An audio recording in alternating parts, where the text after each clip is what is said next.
이 방송에서 나왔던 주요 내용들 한번 정리를 하고 끝내도록 하겠습니다. 이렇게 어느 정도 요약을 해놨는데 일단 요약해 놓은 내용들을 다시 한번 더 보면서 최종 정리를 하고 이번 방송을 끝내도록 하겠습니다.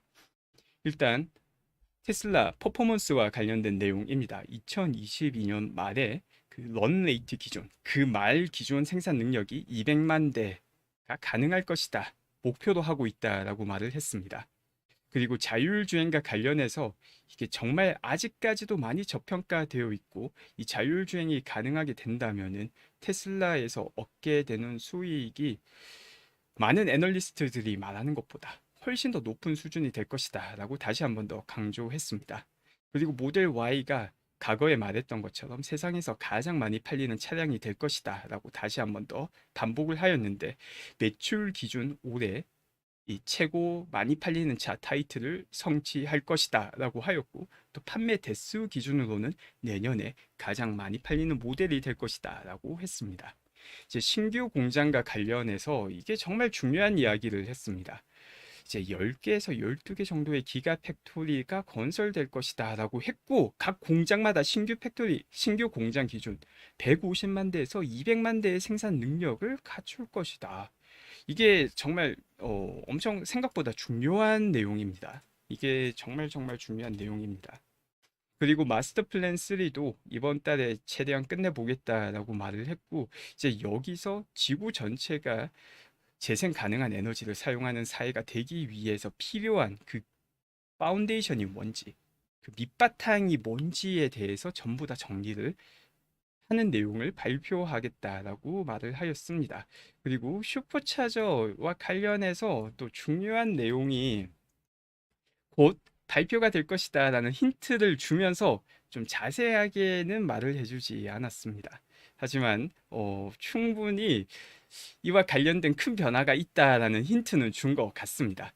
그리고 자율주행 역시 올해 말 이 기간이 중요한 건데 네, 일론 타임을 생각하면은 이제 내년 상반기에 FSD 구매한 사람들 중에서 사용을 원하는 사람이라면 북미에 있다면 모두 다 접근이 가능하게 된다라고 하였고 이게 일어나는 시점에서 이제 테슬라 주주니까 또 투자 관점으로 보게 된다면은 엄청나게 큰 양의 매출이 발생하게 됩니다. 지금 디퍼red 레버뉴로 잡혀져 있는 이 자율주행과 관련된 부분이 매출로 인식이 되면서 매 분기마다 한두 분기 정도 엄청나게 그동안 쌓여있던 이 디퍼red 레버뉴가 한 번에 매출로 인식이 됩니다. 이 양이 이 3빌리언 달러가 넘는 양입니다. 그래서 그때도 단기적으로는 엄청난 호재가 될 수 있다. 그리고 장기적으로 FSD가 완성이 된다면 혹은 이렇게 와이드 릴리즈가 된다면 훨씬 더 많은 사람들이 구매를 하기 때문에 소프트웨어 매출 비중이 훨씬 더 높아지게 됩니다. 그리고 테슬라가 10년 뒤에 지금 10년 전에 3,000대 만들었는데 이제 누적 판매량이 300만 대이기 때문에 10년 뒤에 1억 대는 충분히 가능할 것이다. 2030년도에 이제 2천만 대를 하나의 목표 수치, 희망하는 수치로 이야기를 하고 있죠. 그 수치에 2032년 가깝게 가게 된다라고 볼 수 있을 것 같습니다. 1억 대의 전기차, 네, 상당히 가슴을 두근거리게 만드는 그런 수치입니다. 네, 또 베를덴 다이아님 후원 감사드립니다. 그리고 그 밖에 Q&A 세션에서 또 추가로 나왔던 내용들도 보도록 하겠습니다.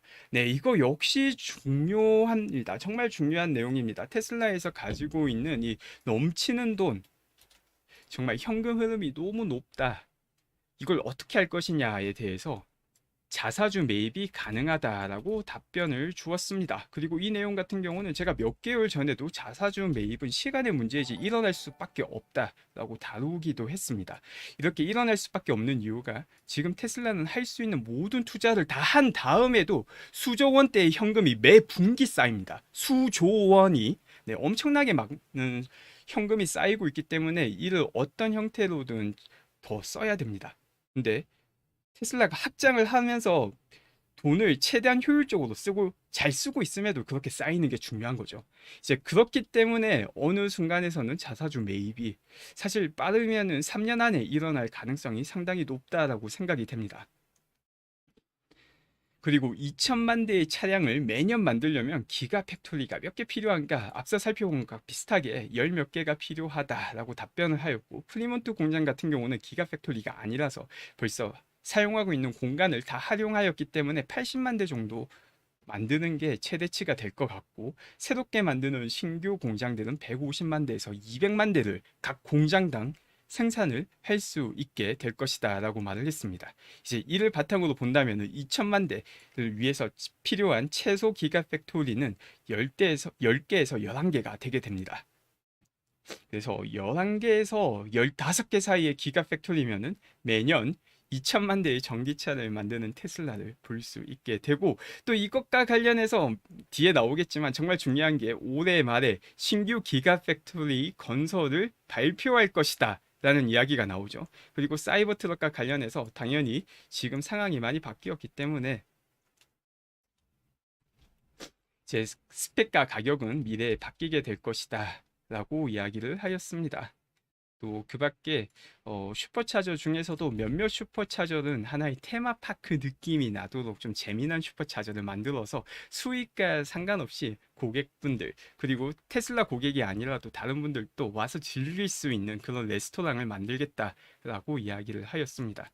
4680과 관련된 내용은 지난 분기 어닝콜과 같은 내용입니다. 이제 올해에는 영향이 없지만은 4680이 내년에는 상당히 중요한 역할을 하게 될 것이고, 올해 말 대량 생산이 가능할 것이다 라고 보지만은 이 예상이 쉽지 않은 게 전혀 새로운 기술, 아예 존재하지 않았던 기술에 대한 이야기이기 때문에 완벽한 예측을 하는 게 쉽지는 않은 상황이다 라고 말을 하였습니다. 그리고 마스터 플랜은 앞서 말을 했기 때문에 건너뛰고 이제 인플레이션과 관련된 일론의 생각도 이야기를 하였습니다. 이제 지금 테슬라에서 필요한 다양한 원자재의 가격이 내려가는 추세이기 때문에 매크로 관점에서 봤을 때도 인플레이션이 최고점을 찍었을 확률이 크다라고 생각을 했습니다. 그래서 이 인플레이션 수치가 아주 빠르게 떨어질 것으로 아주 긍정적인 예상을 하였습니다. 실물 경제의 리세션 같은 경우는 약 18개월 정도 동안 너무 극심한 리세션이 아닌 양호한 수준의 리세션이 진행될 것이다 라고 예상을 하였고, 또 그 밖에 테슬라에서 현재 전기와 관련된 제품에 초점을 많이 맞추고 있는데, 이것뿐만이 아니라 열과 관련된 제품 혹은 공장 자체에서도 열을 활용하는 방안을 동시에 진행을 하는 것도 충분히 고려를 할 수 있다. 이를 통해서 더 효율성을 높일 수 있다라는 이야기를 하였습니다. 네, 오늘 정말 긴 시간 방송 함께 해주신 분들 감사드리고, 또 이렇게 어디서도 볼 수 없는 감동과 즐거움과 놀라움과 새로움이 가득한 테슬라 주총을 함께 볼 수 있어서 저도 상당히 즐거웠습니다. 네, 오늘도 좋은 하루 되시길 바랍니다. 감사합니다.